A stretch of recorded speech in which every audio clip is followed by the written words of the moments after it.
These days, people mistake good movies for great movies and mid movies for good movies. That is also the case with this new Mad Max spin-off Furiosa that alongside Dune Part 2 is one of the most overrated movies this year. And unlike Dune, it is not even that great visually.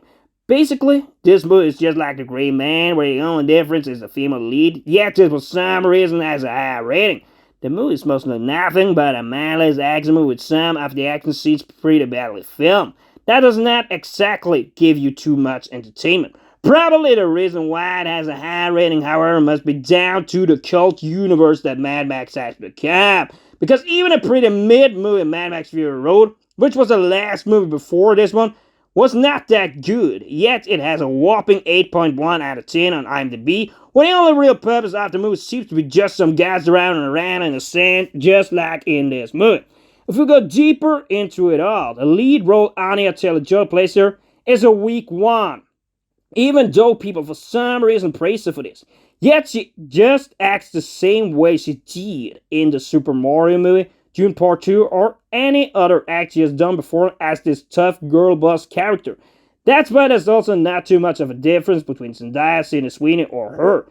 Because there are just young women there that can't really act, but are they more just because they look good? Actually, the younger version of Furiosa, and his one played by Lila Brown, acts better when she is afraid, when she crashes out. It is just a much better act than the stiff one Anya does. Why she then is praised for this role, when she even can't act better than Charlize Theron, is really beyond me, because she is actually a decent actor, while Anya is overhyped. Another reason why this one is the most overrated movie in the century comes down to how the original story is not told with true conviction and entertainment. Basically, when you find yourself in a build-up situation, when you find yourself in a character building situation, as in the beginning, you need to be entertained. That's not the case during the beginning of this movie. We actually hardly see the place Furiosa is from.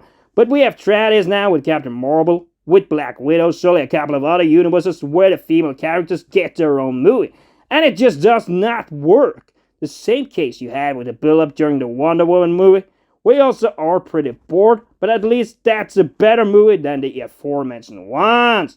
Another reason why this one is one of the most overhyped movies this year has to be down to how you see this dystopian mood not exactly coming to full fruition, where people say it is much better than it really is.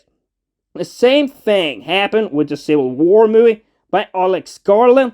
We also absolutely see a dystopian mood, but that movie and the Furiosa movie are pretty overrated when it comes to that mood, because the show Fallout actually does it a whole lot better.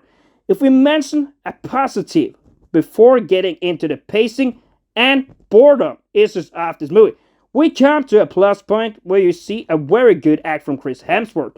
Rightfully, the best acts are the ones where you cannot recognize the actor, just like what Colin Farrell did with the Penguin character. And here, Hemsworth, as the Mantis, does an unbelievably sharp act where he just rolls and punches with true conviction and desire. Basically, he is Dr. Dementis in this movie, through thick and thin. It really shows how dedicated he is in this role, and we see some slight glimpses of entertainment in a highly mediocre movie. If we talk a bit further as to another reason as to why this movie is overrated, it's because it is a drag to get through, not only in the beginning, but the movie does not have too much of a purpose other than telling the weak story of Furiosa, where like I said, you hardly see the place she is from. Half of the movie are just a bike gang rolling around playing tough and killing a mother rat in front of her. And in the second, she changes her appearance in the second part in order to take revenge, becoming rather masculine.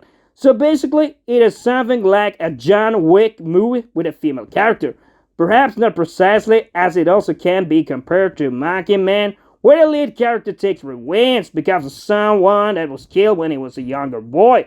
But here, the revenge plot is much better, and the action scenes are better and more intense. Not like in this one, where Furiosa has aimbot and can't be hit. Basically, now I'm tired of talking about this movie, which once again shows why people's movie tastes these days. It's hopeless, and for me this one is a quite mediocre movie. I will give a 5 out of 10. And basically, I think people like it more because they think they like it just because it is a female lead, and people think Anya is a pretty woman.